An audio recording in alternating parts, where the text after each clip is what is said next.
So now we will hear Mr. Shaheed. By the way, your name is Shaheed. You're still alive. Obviously, you do not know what Shaheed means anyway. So tell us more. Tell us. Go ahead. Regulated slavery. So someone commented, and I was waiting for this. I knew this was going to come. Talking about sex slavery, talking about concubinage. Okay. With obviously, the implication that it's an immoral thing in Islam, and it shows the moral inferiority of Islam and the Islamic system. So I wanted to respond to that. So this man says, or asks, in Islam, can women be purchased in the markets, in the slave markets, for the purpose of serving as concubines? And the purchaser has the intention of taking her to his home, sleeping with her, treating her, as he has in quotes, humanely, meaning sarcastically, and then he has the intention to take her back in the market after, say, 15 months and selling her again.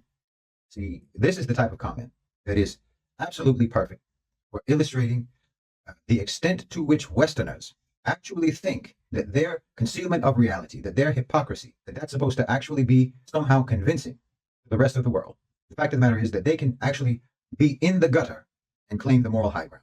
And they think that we're supposed to just believe them. And the tragic thing, because without this, it wouldn't be tragic, it would just be evil. But the tragic part about this is that there are actually many of them, many people in the West, who have such a devastating degree of cognitive dissonance that they themselves genuinely believe that the gutter is the moral high ground. That's how propagandized they are. That's how indoctrinated they are. The West created virtual reality goggles for their society long before they ever had the technology to do it. They just did it with propaganda.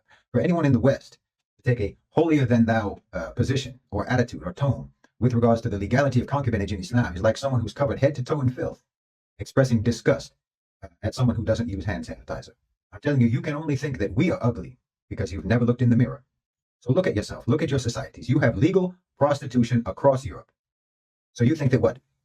15 months of concubinage is immoral, but 15 minutes of sex for money is moral. Well, I mean, you legalized it, so you must think it's fine. 15 months as a concubine, or a year, or 3 years, or a lifetime as a concubine, with one man, with legislated rights and protections, with legislated privileges, versus 5, 10, 15, 20 different men a day with no rights. The extent to which Westerners actually think that their concealment of reality, that their hypocrisy, that that's supposed to actually be somehow convincing to the rest of the world. The fact of the matter is that they can actually be in the gutter and claim the moral high ground. And they think that we're supposed to just believe them. And the tragic thing, because without this, it wouldn't be tragic, it would just be evil. But the tragic part about this is that there are actually many of them, many people in the West, who have such a devastating degree of cognitive dissonance that they themselves genuinely believe that the gutter is the moral high ground. That's how propagandized they are. That's how indoctrinated they are. The West created virtual reality goggles for their society long before they ever had the technology to do it. They just did it with propaganda. For anyone in the West to take a holier-than-thou position or attitude or tone with regards to the legality of concubinage in Islam is like someone who's covered head to toe in filth, expressing disgust at someone who doesn't use hand sanitizer. I'm telling you, you can only think that we are ugly because you've never looked in the mirror. So look at yourself. Look at your societies. You have legal prostitution across Europe. So you think that what? 15 months of concubinage is immoral, but 15 minutes of sex for money is moral. Well, I mean, you legalized. Just to show you how filthy scumbag this person is. You do not know that in his Quran, it's permitted to have pimp business in Islam. So now he's attacking the West for legalizing prostitution, which me, myself, I oppose as a Christian. However, some countries, they do that. But isn't it already legalized in your religion 1400 years ago, you idiot? So he is saying, which one is better? Having sex with a slave owned by one man, or a woman, she is having sex with a 20? But the difference is huge. First, the first woman, she is being forced to have sex with the man. The other woman, she decides to be a whore. And she got paid for it. The poor slave, she is being raped, excuse me, and she is just after that, she go clean the dishes, and she do laundry, and she clean the floor. At night, he come back, he F her again, and not only that, the Muslim, they share their slaves. There's something called 𝐲𝐢𝐴, which means an exchange of vagina, So he is talking about how nice it is in Islam to be a slave and being effed. Yes, the Muslim man will if you. Which one is better? To be effed by 20 men or to be effed by one man? See? And the guy who asked him the question, so I can F the women and send her back to sell her after I F her, he's saying, what is better? If we go in the Quran, just to show you why we laugh at Islam and Muslims together, we will find this. The Quran says clearly, prostitution is legal, especially if women agree to do it. I will type the word prostitution. Bingo. Chapter 24, verse number 33. Force not your girls to do prostitution if they choose a chastity, and if you force them, Allah is all merciful. And this is telling you that this person, obviously, he is just interested in attention and political talk, but he never know his religion, because if he knew his religion, he will never speak against prostitution and legalizing prostitution, because it's legalized in the Quran. Listen carefully. I'm not making things up in front of you. Those are slaves. Force not your maids into slavery, into prostitution, if they desire chastity. So what is the condition? If they desire chastity, don't force them. However, if you force them, Allah is all merciful. And this is a story about a guy, his name is Ibn Salul. He have his slaves. He asked her to go sleep with men, and she get paid. Muhammad did not dare to say to him, stop. And he did not dare to make prostitution forbidden. Muhammad, he have to come with a solution, because the wives, they start complaining. The husbands, they go sleep with those slaves, and their money is gone. So Muhammad, he have to come with a solution. As usual, Jibreel is ready in the shelf. Hey, Jibreel, give me a solution. Muhammad, okay, you don't dare to fight with Ibn Salul, who is a very powerful person between the people they follow you. You cannot even offend him. So I will give you a solution. Here we go. Allah gave me a verse, says, force not your maid for prostitution if they choose chastity. So if they choose a chastity, it's okay. If they don't, force them not. And if you force them, Allah is all merciful. So Muhammad, he did not do any solution, because he is a hypocrite man. Instead, he legalized prostitution, and now any Muslim, he have a slave, he can make her do work for him by opening her legs. And you will notice not a single law in Islam says, if you force your slave into prostitution, you will be punished. Never. In fact, we can open the book of Musnad Malik, and you will see there's a book about slavery, the whole book, about how to touch her vagina, how to touch her legs, what is the consequence of a man, he want to buy a woman by touching her belly or her stomach. Shall he buy it because he spoiled the product, or he should not buy it? Go and read. So this idiot, he is speaking about which one is better, instead of saying both are ugly. You know what I mean? And instead of saying both is ugly, he's saying which one is better. Do you see how awkward those potatoes donkeys are? And then the supporter of such a speech, because he isn't awkward like this guy, he is low IQ, he said, wow, that's a great answer. Which one is better, huh? Legalizing prostitution, or one man effing this poor slave? For sure, one man. If you notice that women who work for Andrew Tate, they made a lot of money. A lot of money. He got rich too. But women who work for a Muslim as a slave, they get effed and get no paid. So they have no future. They will live, they will die as slaves.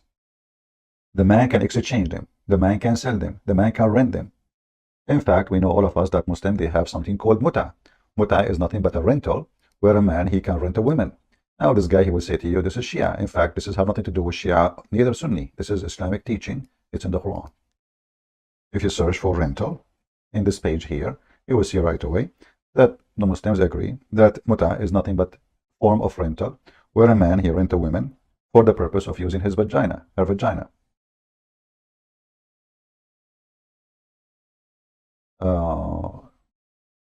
This is the story of Harut and Marut. Hold on. Harut and Marut.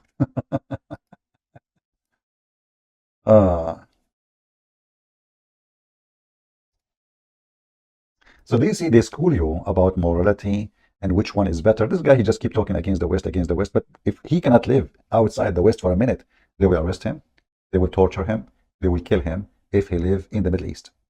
Because simply his mouth is always open, he keep talking. You cannot do that in the Middle East. So one of the privileges you have, you idiot, in the West, that you can speak against the West. In Islamic countries, do you even dare to speak against your ruler? We will go there. Here you will see, this is the rule of the muta. In some work, special term applied to women who participate in the muta. Mustajara. Mustajara in Arabic means rental, or rented women. All right? So he was speaking about prostitution when Islam simply legalized prostitution and give it a different name. Those are not slaves. Those are free women. They are free women. They are white Arab women. And they are practicing prostitution by renting their vagina to the man to F them. In some work, special term applied to women who participate in muta mustajara or rented women. Muta is considered as a kind of rental because general man's basic aim is this in this kind of marriage. They call it marriage. You see, this is marriage. Is sexual enjoyment of a woman, and in return of his enjoyment, the woman she receives certain amount of money or property. Now, how many muta women she can do in her lifetime? Billions, millions, no limit. The first man is done, the second man is go. Next, next, next, and you pay. And not only that, he said that the women, the slave, she have a right. What right? I mean, she's a slave, you stupid idiot. The right to be effed, the right to be beaten, the right to be raped, the right to lose her freedom as a human. And now we will see that even the free Muslim woman, she is a whore. Muhammad, he made every single Muslim woman practice his Quran a whore. Because a Muslim woman who have decency, she have to follow the decency of Muhammad. And the decency of Muhammad is to be a whore. You rent a woman for 5 minutes. You have actually to tell her in this muta for how long you are going to F her. If you say 5 minutes, when the 5 minutes is up, the effing business is up. You have to tell her how much you will pay her before you start effing. She agree, you are good to go. You have to do it in person. You speak to the woman, you offer her the money, the woman she accept, you are good to go. Those are the pillars of the muta, imagine. They have even pillars for it, the same as pillars for Islam. The time and period mudda, which means you tell the women, I want to F you for 15 minutes. If she say no 10, then you have to negotiate. See, they don't force them, brother. Freedom, freedom. So the women, she have to agree with the term and the condition which you are offering. If you say 2 hours, read with me, I'm not even making things up in front of you. He asked if it's possible to conclude the contact of muta for 1 or 2 hours. He replied, no time limit. From 1 or 2 hours. And they call it marriage.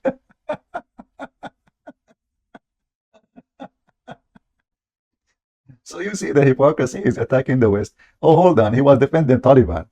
What about you? What do you think about Taliban doing Bazi? As long you are talking about the American, they are teaching the Afghani bad stuff, brother, bad stuff. What they were teaching them, Bazi? Huh? Were Taliban leaders. They bring a child and they force him to dress like a girl, and they put makeup on his eyes and make him a skirt. They wear a skirt, and that is supposedly the country who you defend says they are, the Taliban, they are good people. Taliban, what's wrong with people? You have a wrong understanding. You have a propaganda. Bazi. Let me search for it. We can search for it too. There is actually a long documentary by the approval of Taliban. Imagine, they are not even ashamed of it. And this is very popular in many Islamic countries, specifically, most likely, in countries like Afghanistan, Taliban rule, Pakistan, all the religious, and those are leaders. Those are not. They have interview with leaders, boys. And then after they dance for them, they F the boys. They have no shame. This is a boy. They dress him like a girl. And look at the Taliban, brother. Do you see the Taliban? Under the protection of Allah. And those boys are trained to entertain men, and then the men, they will have sex with them. But they will not tell you that Islamic society is very obsessed with sex. Sex with men, sex with the children, sex with boys. And this guy, he mentioned to the age of Aisha.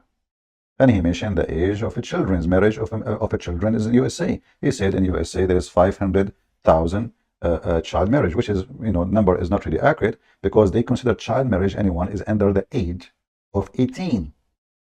But it can be someone is 17, it can be 16, it can be 15, it can be 14, but you will not find somebody marrying 5-year-old girl. Look at this. I mean, this is disgusting. Sorry guys, I forgot the video running. I apologize. I was looking for the video of him speaking about Aisha age.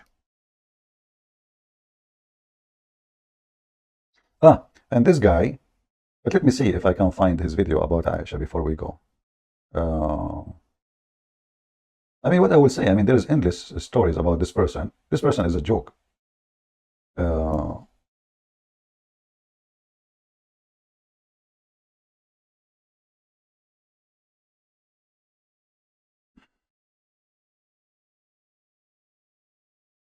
Here we go.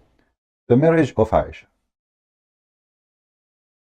Marriage, because you still have child marriage throughout the Western world, the same as everywhere else.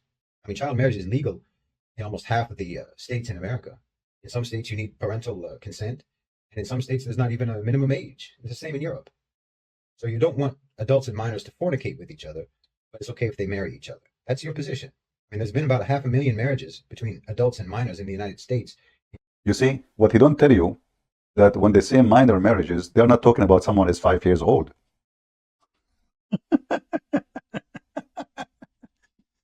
You know, in the West, if we go and check how many cases of rape, you will find that if a man, he took his wife to bed and she is his wife, and he forced her into sex, she make a case against him, case of rape.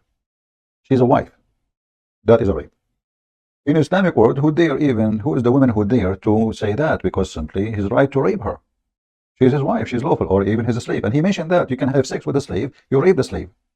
So those cowards, they count for you. They say, they go on Google, it says, okay, I saw in Google, it says 300,000 minor marriage, but doesn't say you marry 5 years old kid. Aisha, she was 5 years old in your calendar. Sorry, our calendar, 6 years old in your calendar. So you are defending Aisha. What this is called pedophile. This is not a child marriage. There's a huge difference between a child marriage, because usually happen between the children, like both are underage. He is 17, she is 16, he is 15, she is 14. But your prophet is 54 years old. That is a pedophile. That is a mental illness. When a man desires a child, she cannot perform sex. If we go to the books of hadith, we will find the following. You're a prophet, not to mention Bazi, as you say. You see how decent they are? You know, they are against child marriage. They are effing boys. They are effing boys legally in Afghanistan, brother. If we go and we check, we will find the following.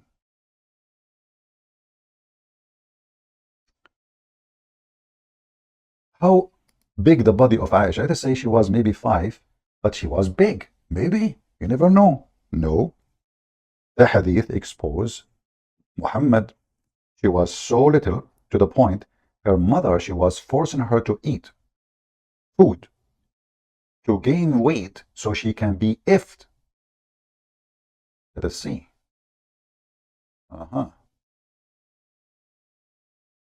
Where is the hadith? Here we go. And this is Sahih. What they will say to you, Da'if, brother, is Da'if, and this is Da'if. It is Sahih. Here we go. It's in front of you. Sahih. All right.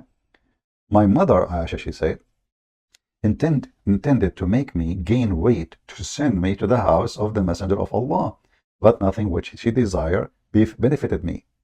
Until she gave me cucumber. Looked like a cucumber was working fine with Aisha. I don't know why. Dangerous. And she, she gave me cucumber with the fresh dates to eat. Then I gained such weight as she desired. So is Aisha physically fit for sex? No. Mentally fit for sex? No. Though even she knew what sex is. The girl, she is 6 years old in your calendar, 5 years old in our calendar. So when we talk about child marriage, we're not talking about 2 children getting married. We are talking about a pervert. He is 54 years old, desiring a child. She is 6 years old in your calendar. That is nothing but pedophile. That's not marriage. When we say marriage, we talk about a man marrying a woman. Jesus said that the man leave his parents and will be united with his women, not a child. So the prophet married her when she was 6 years old, and he did intercourse, which means from 6 to 9, he was putting his dude between her legs. He did not do intercourse because she cannot handle it. She would die. And the Muslims agree there's no limit for the age. Shia and Sunni agree. Actually, Al-Khomeini, he's a Shia, and the Sunni, they say the same, that you can even have sexual relationship with infant. Muhammad himself, he asked for the hand of one of his wives, supposedly, when she was an infant. She was just born. So they try to cover up what is a shame by saying, oh, you are doing that. And let us say, for the sake of argument, there is a filthy people doing that. That will not change the fact that you are filthy too. Is it a valid argument to say that because you are a homo, I can be a homo? Is that a right argument to say because you are a pervert, so I can be a pervert? Is that the right argument to say because you beat your wife, I beat my wife? The Quran legalized beating women, raping boys. In fact, I can show you a reference that you can have sex with your daughter. Not to forget that Muhammad himself, he took his own son's wife, and how he took it. You go and open 𝐂𝐡𝐫𝐢𝐬𝐭, tabari, any book you want. You will find Muhammad, he go to his own son's wife when the husband was out. And then what he do with her? He do flirt with the women. According to the Muslims, he said to her, Subhanallah, mu'allif al-qulub, praise be to Allah, the one who flipped my heart for you. Flirting with married women is the morality of Muhammad. And later he forced the son to give his wife to her. In the same book, 𝐂𝐡𝐫𝐢𝐬𝐭, it says, the privilege of the Prophet, number 10. If the eyes of the Prophet fall into a woman, her husband must divorce her so the Prophet can F her. Maybe Christian Prince is lying.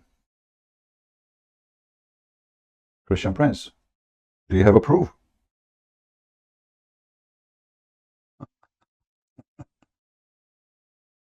You see, he is schooling the West. He's schooling the West about, like, you West, you disgusting people. You West, you want to see morality? Come see Prophet Muhammad, peace be upon him. In fact, he have a video of him comparing between Muhammad and Andrew Tate. Shall I play it? Okay. Here, this is the official government website of the Kingdom of Jordan. And now don't tell me you don't accept it. People will laugh at you. So here you will see the privilege of Muhammad. All the privilege is either about sex and money, sex and money, sex and money. But let us go to privilege number 10. Where is the privilege number 10? Number 6, number 10. Number 10 here. Okay, hold on, maybe not. Number 10, let us see.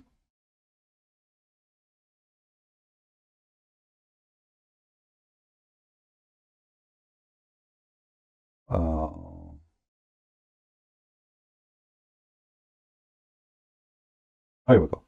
Let me use Google translation if you don't mind. It says here, number 10, إذا وقع بصره على امرأة وجب على زوجها طلاقها وحل له نكاحها. So if his eyes fall into a woman, her husband must divorce her immediately so the Prophet can F her. So you are talking about slavery. Are you free in Islam? What does the Prophet like your wife? What if the Prophet, he saw your wife? You have to give your wife to Muhammad so he can F her in front of your eyes. And this guy was talking about right and the right in Islam and etc. But look, this is Muhammad. If his eyes, read carefully, this is Google translation. If his eyes falls on a woman, her husband must divorce her and she is lawful for him to F her, not to marry her. Must. You see the word must? Hey, Potato Abdul, do you see the word must? This is must, not mustard. This is not ketchup. It's a must. You have to give your wife to the scumbag Muhammad because he is a prophet, brother. And as long as he is a prophet, will you have to make his penis happy? Are you against the will of Allah to make your wife in the bed of Muhammad because he like her? Sure not. Is that the Western civilization teaching that is Joe Biden, he saw your wife, you have to divorce her so he can F her? He is Jesus Christ. He is the first begotten of the dead. He is the Prince of the kings of the earth. He is the Almighty, which is, which was, which is to come. He is the beginning and the ending. He is the Alpha and the Omega. He is the first and the last. He is He that liveth. He is the tree of life. He is the hidden manna. He is the faithful and the true witness. He is Amen. He is the beginning of the creation of God. He is the Lion of the tribe of Judah,